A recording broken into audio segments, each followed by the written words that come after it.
जय हिंद दोस्तों, बहुत बहुत स्वागत है आप सबका एक बार फिर से और शुरू करते हैं आज के डिफेंस समाचारों को। भारतीय प्रधानमंत्री श्री नरेंद्र मोदी, रक्षा मंत्री राजनाथ सिंह, सीडीएस अनिल चौहान और एनएसए अजीत डोभाल और तीनों चीफ ने एक इंपॉर्टेंट बैठक की है जो कि पीएम हाउस पर हो रही है। इस मीटिंग के अब कई नतीजे देखने को मिलेंगे क्योंकि ये एक ऐसी मीटिंग है जिसका रिस्पॉन्स बहुत जल्द ही देखने को मिलेगा, यानी कि एक बड़े एक्शन की तैयारी शुरू हो चुकी है। अब इस मीटिंग के बाद ये कहा जा रहा है कि प्रधानमंत्री नरेंद्र मोदी ने कहा है कि आतंकवाद को करारा झटका देना हमारा राष्ट्रीय संकल्प है। प्रधानमंत्री ने इंडियन आर्म फोर्सेस की प्रोफेशनल एबिलिटीज पर पूरा भरोसा और विश्वास जताया है। प्रधानमंत्री जी ने कहा कि हमारे रिस्पांस के तरीके, टारगेट और समय पर निर्णय लेने की पूरी ऑपरेशनल फ्रीडम है। मतलब साफ है कि तीनों फोर्सेस अब अलर्ट मोड पर आ गई हैं।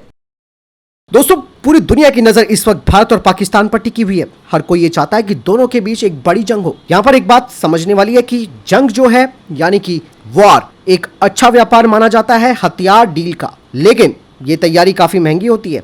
जहां भारत की बात की जाए तो ये 4 ट्रिलियन वाली इकोनॉमी के लिए मैनेजेबल होगा, लेकिन पाकिस्तान के लिए ये एक बड़ा डिजास्टर होगा। भले ही उनको टर्की, यूके और जो अन्य देश हैं वो चुपचाप तरीके से पाकिस्तान के इस दर्द का फायदा उठाने की कोशिश कर रहे हैं। मतलब साफ है कि फुल फ्लैज वार होता है तो पाकिस्तान की जो बची कुची इज्जत है वो तो डूबेगी ही, साथ ही यहाँ के लोग भी अपनी शक्ल दिखाने के काबिल नहीं होंगे। सीधी बात है। वहीं दोस्तों, भारत ने पहलगाम आतंकवादी हमले के बाद पाकिस्तान के डिफेंस मिनिस्टर ख्वाजा आसिफ का एक्स अकाउंट को बैन कर दिया है। ये लगातार भारत के खिलाफ बयानबाजी कर रहे थे, जिसे देखते हुए भारत ने एक बड़ा एक्शन इनके ऊपर लिया है।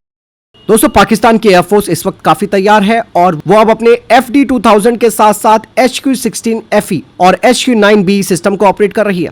दरअसल FD-2000 चाइना के HQ-9 long range air defence missile system का एक एक्सपोर्ट वेरिएंट है। इससे पहले भी पाकिस्तानी आर्मी और उनकी एयर डिफेंस यूनिट्स को HQ-9P surface to air missile system भी दिया गया है। हालांकि पाकिस्तान भले ही यहाँ पर अपने कंधों पर शाबाशी दे रहा है, वो भी खुद से, लेकिन उसे पता नहीं है कि सामने भारत है और भारत के पास इजराइल के द्वारा तैयार की गई बियॉन्ड विजुअल रेंज मिसाइलें हैं।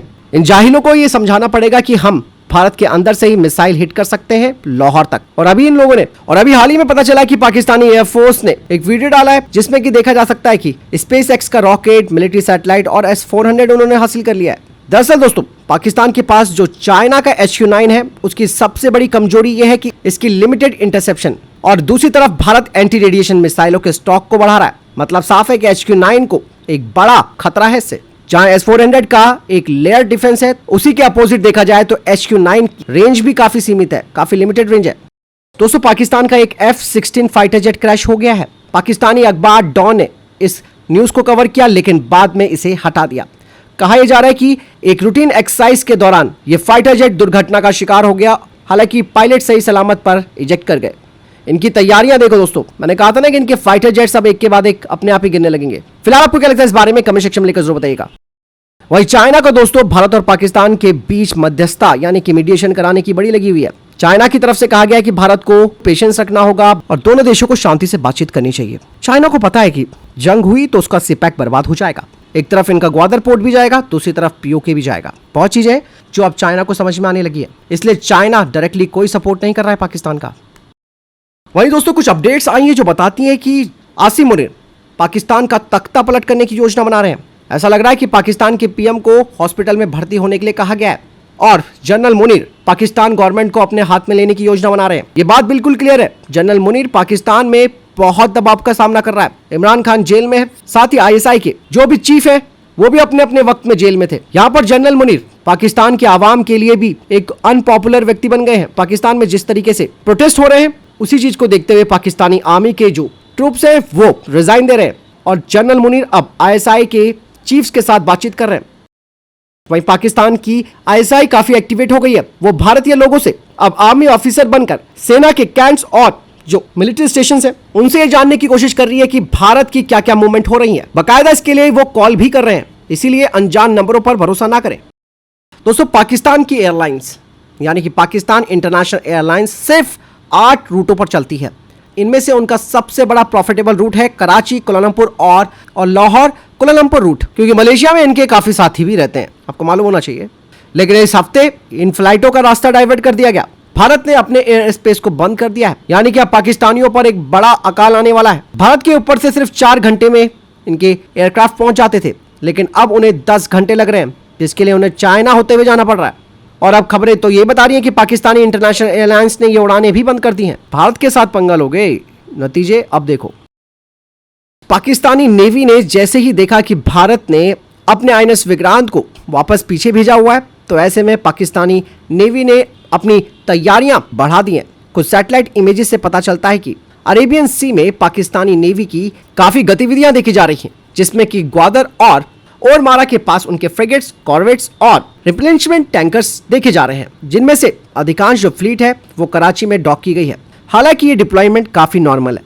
भले ही पाकिस्तान यहाँ पर भारत को प्रेशर दिखाने की कोशिश कर रहा है, दूसरी तरफ सीपैक का सेंटर भी ग्वादर है और यहाँ पर पाकिस्तानी नौसेना का एक इंपॉर्टेंट बेस भी है और एक केवल मामूली डिप्लॉयमेंट उसने वहां पर दिखा रखी है। हालांकि भारत पाकिस्तान के बीच जो तनावपूर्ण संबंध है उन्हें देखते हुए कुछ भी अनुमान लगाना गलत हो सकता है। यहाँ पर चाइना का भी इन्वॉल्वमेंट काफी ज्यादा है, लेकिन मैंने कहा ना कि चाइना जंग में शामिल नहीं होगा। पाकिस्तान जानता है कि भारतीय नौसेना उनके ऊपर एक बड़ी बढ़त बनाए हुए, लेकिन पाकिस्तान फिर भी अपने आवाम को ये दिखाने की कोशिश कर रहा है कि हम हर तरीके से तैयार हैं। ये पूरी चीजें आप देखिए किस तरीके से ये लोग मेंटली पैरालाइज्ड हो चुके हैं, कुछ भी करने के लिए तैयार है। पता है कि हमने अपने बाप से पंगा ले लिया है। तुर्की ने कहा है कि उसने कुछ भी पाकिस्तान को नहीं भेजा है, लेकिन अब रिपोर्ट सामने आ गई है जिससे कि ये बात साबित होती है कि मिलिट्री ट्रांसपोर्ट एयरक्राफ्ट के जरिए भारी मात्रा में एमुनेशंस और वेपन्स को सप्लाई किया गया है पाकिस्तान को। इससे पहले टर्की ने कहा था कि उनके जो एयरक्राफ्ट थे वो केवल पाकिस्तान में रिफ्यूलिंग के लिए रुके थे। कुछ रिपोर्ट्स बताती है कि टर्की ने 155 mm के आर्टिलरी शेल पाकिस्तान पहुंचाए हैं, क्योंकि पाकिस्तान ने अपने 155 mm के आर्टिलरी शेल्स को यूक्रेन भेज दिया था, जिसके बाद उनके पास स्टॉक में ये एमुनेशन नहीं है और बाकायदा इसके लिए उनको मोटा पैसा भी मिला था, जो कि पाकिस्तानी ऑफिसरों के जेब में गया है। तो जिस तरीके से टर्की का इन्वॉल्वमेंट दिख रहा है, मुझे लग रहा है कि Pakistan will conduct drone strikes deep within enemy, मतलब हमारा जो टेरिटरी है उसके। So I think, I am very sure that इन्होंने अपने ड्रोन के बेसिस तैयार कर लिए। तो I think Indian agency should be more careful, क्योंकि देखिए ये अब they have everything to loose.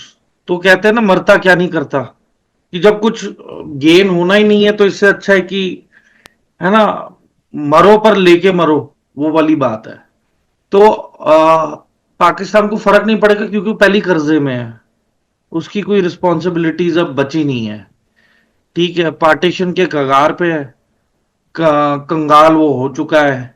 And ये मुझे नहीं लगता कि और कोई कंट्री दुनिया में आई है पाकिस्तान को सपोर्ट करने के लिए सिवाय टर्की के। और जाहिर सी बात है कि पाकिस्तान और टर्की की ideology is almost same when it comes to other religions than Islam, है ना। तो मुझे लगता है कि ये आने वाले दिस इज एक चीज तो कंफर्म है कि Pakistan is definitely going to go into the drone warfare वाली ग्रिड। Correct sir.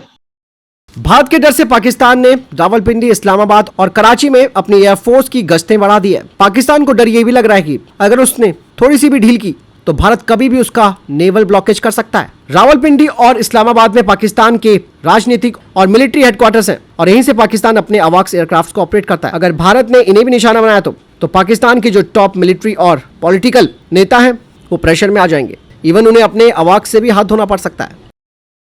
वहीं दोस्तों, असीम मुनीर पर अब प्रेशर बढ़ता जा रहा है, क्योंकि पहलगाम की साजिश इसी ने रची थी, इसीलिए उसके ऊपर अब पूरी दुनिया का प्रेशर बढ़ रहा है। सऊदी अरब जैसे देश ने उस पर प्रेशर डाल दिया है। साफ तौर पर उसे कहा गया है कि इस घटना के सारे सबूत मिटा दिए जाएं। पहलगाम पर हमले के बाद असीम मुनीर को लगा कि उसे उसकी जनता का, यानी कि उसकी आवाम का सपोर्ट मिलेगा, लेकिन इसका उल्टा हो गया। बाकायदा यूएई और सऊदी अरब की खुफिया एजेंसियों ने मुनीर के इस काम पर नाराजगी जताई है। मतलब साफ है कि पाकिस्तान के जो दोस्त भी हैं वो भी अब असीम मुनीर को इस पूरी घटना का जिम्मेदार ठहरा रहे हैं और पाकिस्तान को असीम मुनीर ने ही जंग की दहलीज पर लाकर खड़ा कर दिया है। पहली बार दोस्तों ऐसा देखा जा रहा है पाकिस्तान में कि उनकी आवाम का एक बड़ा हिस्सा सेना के खिलाफ है। तो बहुत चीजें दोस्तों अभी आपको देखना, इनके सारे कर्म सामने आएंगे। वही दोस्तों, भारत डायनेमिक्स लिमिटेड ने अब 110 किलोमीटर रेंज वाली Astra mark 1 beyond visual range air to air missile का प्रोडक्शन बढ़ा दिया है, ताकि भारतीय वायुसेना को इसकी आपूर्ति जारी रखी जा सके अगर जंग की स्थिति आती है तो। इवन भारतीय वायुसेना और भारतीय नौसेना ने अस्त्र मार्क 1 को अपनी ऑपरेशनल सर्विस में इंडक्ट भी कर लिया है। अब ये जो प्रोडक्शन इसका बढ़ाया जा रहा है वो इस बात को इंश्योर करता है कि भारत के पास मिसाइल के स्टॉक पाइल्स पूरे रहें, ताकि किसी भी तरीके से जंग की स्थिति में इन मिसाइलों से दुश्मन को भारी नुकसान पहुंचाया जा सके। भारत के पास ब्रह्मोस और स्कैल्प ईजी दो ऐसे शक्तिशाली यानी कि पावरफुल मिसाइलें हैं जो कि जंग के मैदान में दुश्मन पर हावी हो सकती हैं। ब्रह्मोस वज्र की तरह है, तेज, जोरदार और जबरदस्त, जबकि स्कैल्प एक खामोश यानी कि साइलेंट शेडो है जो कि पिन पॉइंट टारगेट के साथ हमला करने के लिए दुश्मन के डिफेंस सिस्टम्स को भी चकमा देती है। जहां एक तरफ पाकिस्तान और चाइना के साथ तनाव के बीच भारत अपनी आर्म फोर्सेस को मजबूत कर रहा है, तो ये मिसाइलें बहुत ही महत्वपूर्ण भूमिका निभाती हैं दुश्मनों को परेशान करने के लिए और साथ ही भारत के डेटरेंस को यहाँ पर दिखाने के लिए। ब्रह्मोस जो कि एक सुपरसोनिक थंडर है, इसकी स्पीड और पावर की अगर बात की जाए तो ये मैक 2.8 की स्पीड से यानी कि 3400 से लेकर 4200 किलोमीटर पर आर की स्पीड से उड़ती है, जो कि दुनिया की सबसे तेज क्रूज मिसाइलों में से एक है। इसकी स्पीड इतनी खतरनाक है कि जो दुश्मन है उनके पास इसका जवाब यानी कि रिएक्ट करने का जो टाइम है वो बहुत कम होता है। नए वेरिएंट के साथ 800 किलोमीटर तक भारत की ब्रह्मोस मिसाइल मार सकती है, यानी कि पाकिस्तान के कई मेन टारगेट्स और इवन हिंद महासागर में चाइनीज नेवी की जो एसेट्स हैं उन्हें भी ये मिसाइल कवर कर सकती है। एक शॉक और अवे वेपन बहुत ही भयंकर तरीके से दुश्मनों के डिफेंसेस को खत्म कर देता है और ये मिसाइल दुश्मनों के जहाज और उनके आतंकी काफिले जैसे जो मूविंग टारगेट्स है उन्हें मार गिराने में सक्षम है। 2022 में ब्रह्मोस जो गलती से पाकिस्तान चली गई थी, उसके बाद पाकिस्तान टेंशन में आ गया था। उसी दौरान पाकिस्तान की एयर डिफेंस सिस्टम की जो कमजोरियां थी वो सामने आई। वहीं चाइना को भी इस बात का डर है कि ब्रह्मोस भारत के अंडमान ठिकानों से उसके एयरक्राफ्ट कैरियर को निशाना बना सकती है। भारत ने फिलीपींस को भी ब्रह्मोस मिसाइल एक्सपोर्ट की है। ऐसे में वियतनाम और इंडोनेशिया का भी ध्यान इस मिसाइल की तरफ आया है। इसका इस्तेमाल भारतीय सेना, भारतीय नौसेना और भारतीय वायुसेना के द्वारा किया जाता है, जिसमें कि Su-30 MKI फाइटर जेट से इस मिसाइल को दागा जाना और हमारे जंगी पोस्ट शामिल है। दूसरी तरफ स्कैल्प की बात करते हैं जो कि एक स्टेल्थी हथियारा माना जा सकता है भारत के आर्सेनल में। मैक 0.8 पर यह धीमी गति से यात्रा करती है, लेकिन रडार को चकमा देने के लिए लो रडार सिग्नेचर और टेरन हगिंग फ्लाइट जो कि 30 से 50 मीटर के साथ होती है उसमें छिपकर चलती है। इसकी रेंज 560 से 600 किलोमीटर है। मतलब साफ है कि दुश्मन के इलाके में गहराई तक हमले ये कर सकती है। जैसे मैंने बताया कि स्कैल्प ईजी एक साइलेंट किलर है।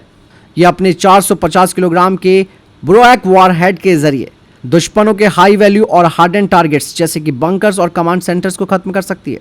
पाकिस्तान को भारत के स्कैल्प मिसाइल से काफ़ी बड़ी टेंशन है, क्योंकि इसके जरिए भारत उनके टेरर कैंप्स को निशाना बना सकता है। आपको बता दें कि नाटो ने सीरिया और यूक्रेन हमले में इसका इस्तेमाल किया था। 2020 लद्दाख स्टैंड ऑफ के दौरान चाइना को भी स्कैल्प मिसाइल से काफ़ी डर था, क्योंकि राफेल इसके जरिए तिब्बत को निशाना बना सकता है। भारत के पास 36 राफेल फाइटर जेट्स हैं, जिसमें कि एडवांस स्पेक्ट्रा इलेक्ट्रॉनिक वॉरफेयर है, जो कि इसके स्टेल्थ क्षमता को इनहांस करता है और टारगेटिंग क्षमता को भी। हालांकि ब्रह्मोस मिसाइल यहां पर स्कैल्प से आगे निकलती है स्पीड के मामले में।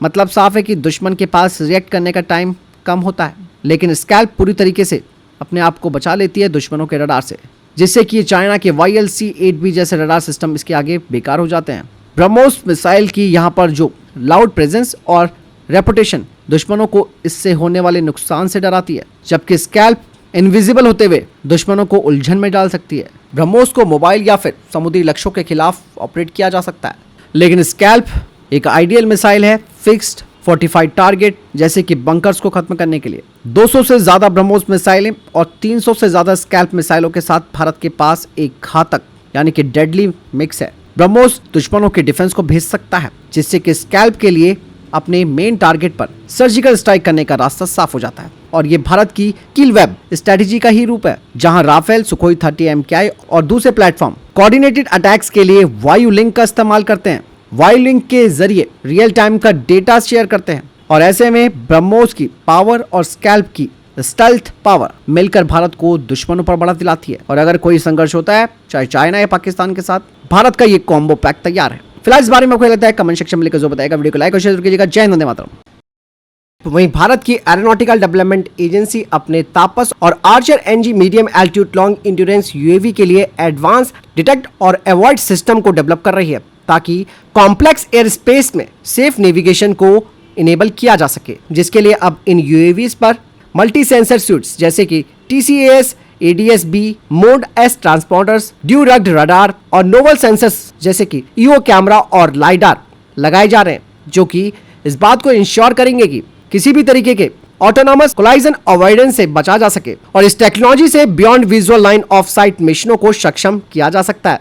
तो फिलहाल इतने अभी तक के टॉप डिफेंस अपडेट। वीडियो के सामने कोई प्रश्न जवाब है आपको कोई सारे कमेंट सेक्शन में लिखकर जरूर पूछ सकते हैं। वीडियो को लाइक और शेयर जरूर कीजिएगा। जय हिंद, वंदे मातरम।